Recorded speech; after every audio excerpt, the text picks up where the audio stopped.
Sophie and Jacob met in the most ordinary way, two strangers sharing an umbrella on a rainy afternoon.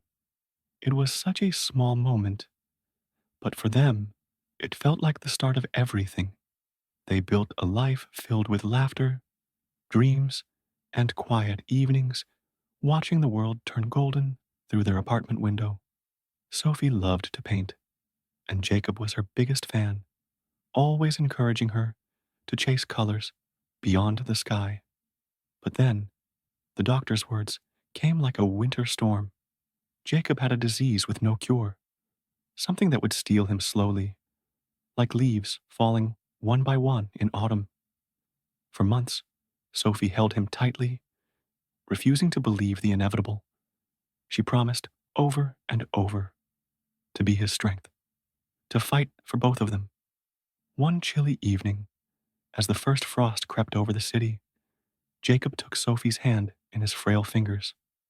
"Promise me," he whispered, "that you'll keep living, even after I'm gone." Sophie nodded, tears streaming down her face, her heart breaking with every word. The days grew colder. Jacob's laughter grew quieter. One morning, Sophie woke to find the apartment too still. He was gone. The silence was unbearable. But then Sophie noticed something.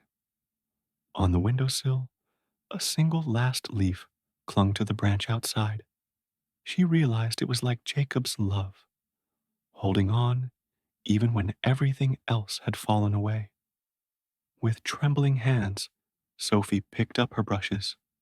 She painted that leaf, bright, defiant, full of life. And as she painted, her tears spilled onto the canvas. Not just tears of loss, but of love that would never fade. Because some goodbyes don't end a story, they only change the way we hold it.